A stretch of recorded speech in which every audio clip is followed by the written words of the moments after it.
Welcome to the Landscape Giant YouTube channel. I'm John, and today we've got a new orange mower on the trailer. And no, it's not a Skag. Let me turn you around, show you what I'm talking about.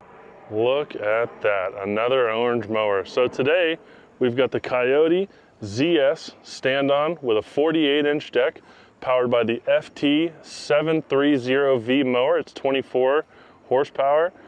And we're gonna compare it to the Skag V-Ride 2, the tried and true FX series, 22.5 horsepower, the Velocity Plus deck, and let's see how they cut. But first, let's talk a little bit about them. So what are we working with? Well, we have two 48-inch stand-on mowers. For me, I think the 48-inch class is the do-it-all Goldilocks size. You can do large residential properties and you can crush small commercial properties, and if you feel like taking a little bit extra time, you can tackle larger commercial mowing without an issue. Both are powered by Kawasaki motors. Both have a very similar deck height system and deck lift adjustment. They both use this more traditional pin style on a rail. It's a little bit easier to navigate in my opinion. I really like it. The Kawasaki FT series has now switched to this new air filtration system, which is supposed to help with maintenance and downtime and make it easier to get access to. The motor on the KIOTI sits much lower in the pan, as you might notice, than it does on the Skag, but they both do feel really tight and compact. We're able to fit two 48s on this trailer without no problem. The KIOTI, as we'll show you, also has a flip-up platform instead of a fixed spring or dampened platform. So there is a little bit of a harsher ride on the KIOTI, but I wouldn't say it's anything that is like off-putting or uncomfortable. They're both running advanced shoe blockers. They both have very similar blades on them, just standard normal lift blades, because I didn't have a set of mulching ones for the KIOTI, so I wanted to make it as apples to apples as we could.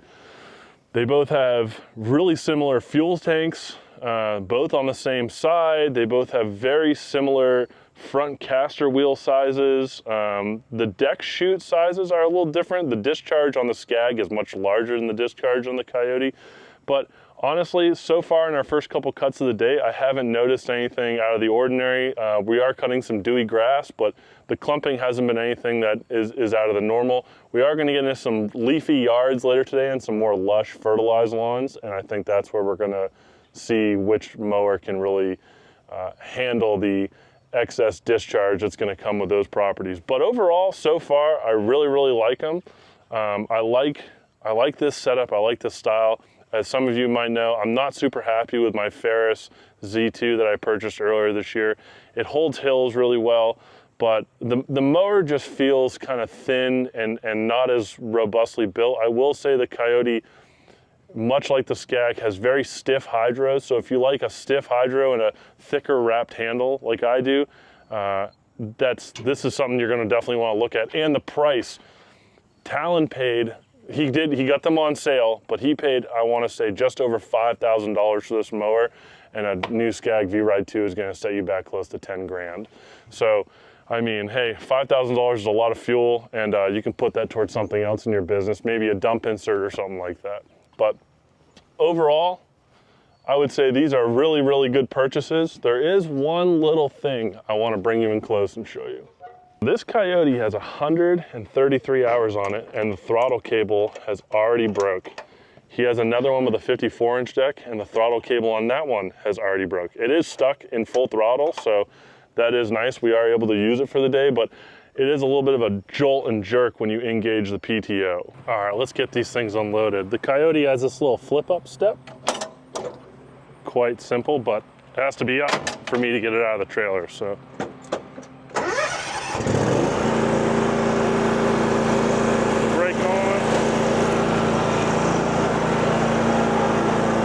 It's a little bit hard to one-hand this mower, but it's not impossible. Give it a little flip-up step now, and we're off. Hold it, hold it. It holds really well. Oh yeah.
Yo, what do we think? This thing does pretty good.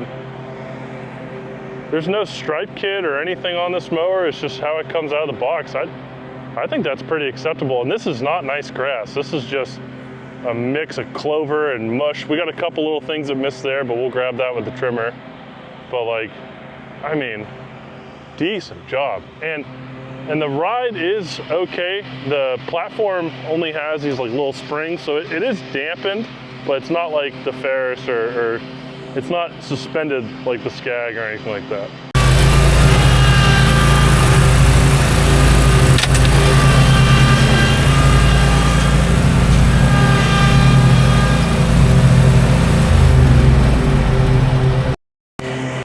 What I'm about to show you is probably the steepest slope residentially that we cut with the mower.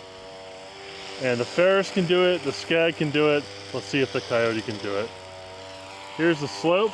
It is extremely steep. We usually do this up and down. I'm gonna set you up and we'll see if we flip this thing over. Hopefully not, but hey, shit happens.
We're back at the shop, and now it's time to do a pros and cons and an evaluation on where would I spend my money. I think everyone knows where I'd spend my money. I already purchased it. It's sitting in the shop right here. It's the V-Ride 2. But why? What are the little tiny nuances that separate you by that $4,000 to $5,000 difference? And they might not seem like a lot individually, but they do add up, in my opinion. So the first thing we're going to demonstrate is the hydro hang, or how like the spring engagement or the return on the bars is very, very slow in the Coyote. The Skag is instant. It goes bang, bang, bang, forward, back, forward, back. The Coyote, pros and cons, but you have to physically drag it back to neutral or drag it back to reverse. And we'll fire these both up side by side, and we'll do some turn tests, and I'll show you exactly what I'm talking about.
let's get back to nitpicking the front of the machines. As you can see, the Skag has ever so slight overhangs on the left and right side of the front caster grouping.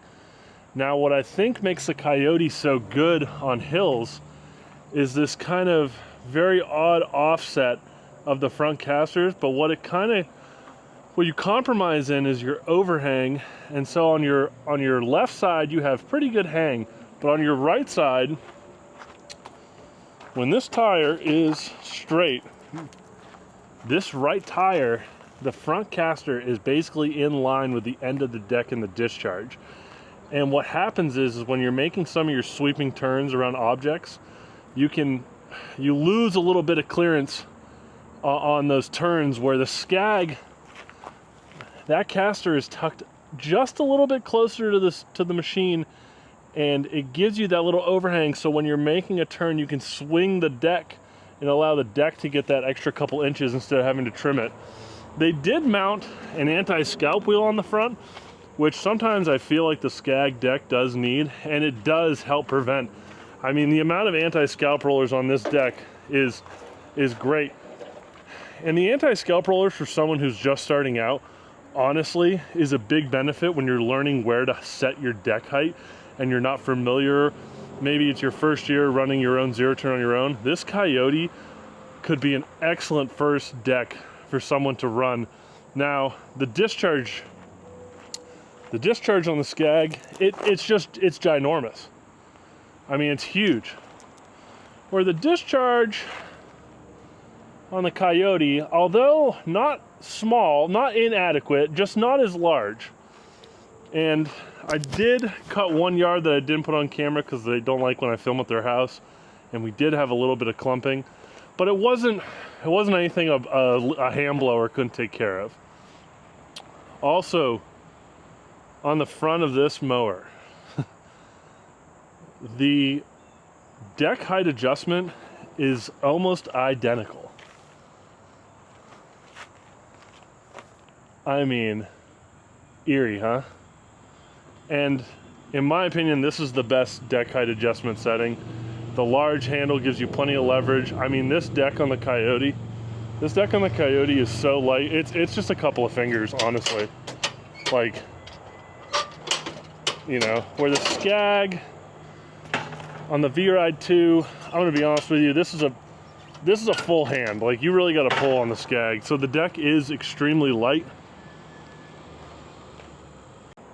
Ground speed, the KIOTI is slower than the Skag, probably by about, I would say, in rear world application with my weight on it going up a hill, this one's probably going to win in a drag race by about 2 mower lengths over the KIOTI, and I would say like your normal 40 to 50 foot run up and down. Is that a big deal? No, but at the end of the day, it's going to add up to being behind about maybe 70 or 80 stripes at the end of the day. If you really total up all the lawns, and each stripe, let's say, takes 20 seconds, now you're adding minutes and minutes and minutes onto your day, but it's still going to get the job done. Back stance. They both look great from the back, and they both have that nice low center of gravity. They're both using basically the same tire size. I'm pretty sure they're identical, and they both have this more chariot style riding platform where the grandstands, you're kind of like hanging on, you know, you're along for the ride instead of being the conductor, as I would kind of say. But this platform, this is one of my favorite noises. Oh, that's so nice. And it is, I mean, you saw I just did it with my foot, no hands required. It is a really nice platform for not being suspended. It is well sprung, it feels good. I weigh 285, so I'm putting a lot of flex on there. And same thing with the Skag. Like, the Skag has more give. The Skag has more spring. The Skag's a tiny bit more big man friendly in the ride, but in the actual posture, this KIOTI platform for someone of my height, you know, almost 7 feet, is quite comfortable. I really enjoy the working height, where the Skag, I kind of feel like I'm hunched over a little bit, and it has to do with the angle in which you're leaning on the rest plate, where the KIOTI is much more vertical. And I would say this is probably like a 90 or maybe an 80, 87, 88 degree slope, somewhere in there. and you kind of have to, you lean forward, but it does encourage you to lean forward and get you more uphill traction when you're climbing steep slopes. Fuel consumption, did I notice a difference? Yes, both these mowers started at full at the beginning of the day, and where the KIOTI is just below half, the Skag is coming up on, it's getting closer to a quarter of a tank. It's between a quarter and a half, but it's more on the quarter side. So I would say yes, this new FT series motor is more fuel efficient, and that could help put more money in your pocket at the end of the day. But the Skag throttle cable lasted, I just had it replaced. The Skag original throttle cable lasted 1,360 hours. This throttle cable lasted 133, and it is broken. And it's broken on the other mower too, which only has I think 89 or 90 hours. And that mower's also had some caster issues, and so isn't this one, I believe, had a couple caster issues. But again, that $5,000 doesn't go to nothing. It goes to build quality, a little bit more maybe engineering time, a little bit more field testing time. You're paying for all that when you buy that mower. But it's not like it's not a good mower. This cup holder setup and this nice compartment right here, that's excellent. I wish that was on the Skag. You know, like the pad is plenty beefy. The brake is in the right spot on the left-hand side. I'm not a fan of holding down these controls. I don't really like mowers with this throttle you can hold down, but I would probably just modify this, and I would probably disable that relay in there and just wire it closed all the time, and then probably just replace this handle or something like that and get a fixed handle. And because warranties, once you get over 1,000 hours, if you're gonna seriously keep the mower for a long time, just modify it. Don't be afraid to drill holes and stuff like that. The mowers are made to work for you. They're tools. They're not like show me toys. We're not going to prom on these things. So if you want to drill a hole or modify it or start welding on it, like Talon already did, you know, they put an advanced chute. They drilled some holes. I've drilled holes. I've mounted stuff on the front. I've ripped the top deck off because it was annoying and it was harder to clean out. We drilled holes in the top to put some lights in. Don't be afraid to, you know, it's your mower. Do whatever you want with it. But if it's me, customize, baby. Stock is for those people, you know, those people. So the real question is, at the end of the day, where am I spending my money? If I'm just starting out, I'm buying, probably all over again, I'm buying that KIOTI. I'm going to be honest with you. I'm buying that KIOTI because I know it's going to make me enough money where I can cash and start storing away, let's call it $7,000 or $8,000 over the first 2 years of ownership with no questions asked, so I can upgrade to a Skag or a V-Ride 2 XL or something to do a little bit larger property, a little tiny bit more efficient. This mower is excellent to start out on. It has the right amount of power. It's not too fast. It has a good cut quality. I would say this cut quality honestly is way better. A couple people even commented on it that walk by that normally see us cut a couple of these yards with the Ferris, that said that they saw the stripes and they were very impressed with how this mower did fresh out the box. All we did was sharpen the blades this morning on both of these. But the Skag just feels more robust. I like the controls a little bit better. I like the compact design a little bit better. I like how the deck has the overhangs that allow you to swing. But this mower, you're gonna learn to cut grass on this, and you're gonna make some serious cash, and you're gonna make the property look really, really good with this KIOTI mower. So if you're just starting out and you're saying, oh my God, I can't afford any of these things, how can I get into it? I really want a new mower. I don't want to buy a used mower with a bunch of problems. Check these KIOTIs out. You know, if you're coming down to Louisville, that's a great opportunity to run and test them all back to back to back, and take it serious. Take notes, write a game plan down, go through it and execute that, and get what you need to get out of the show. They're bringing them there for us to ride and beat on and use and check out and ask really hard questions that are applicable to your business. You know, if you're in an area where maybe you're doing more flat, wide open lawns, do you even care if it holds a hill? No, get the biggest, fastest mower that does the best on flat ground. If you're us and you need to go more tight residential, you're doing a lot of nooks and you're doing a lot of awkward slopes, yeah. Look at one of these Coyotes or a Skag or a Ferris that's just gonna sit there and hold and make you feel safe and comfortable while you're cutting these properties, you know?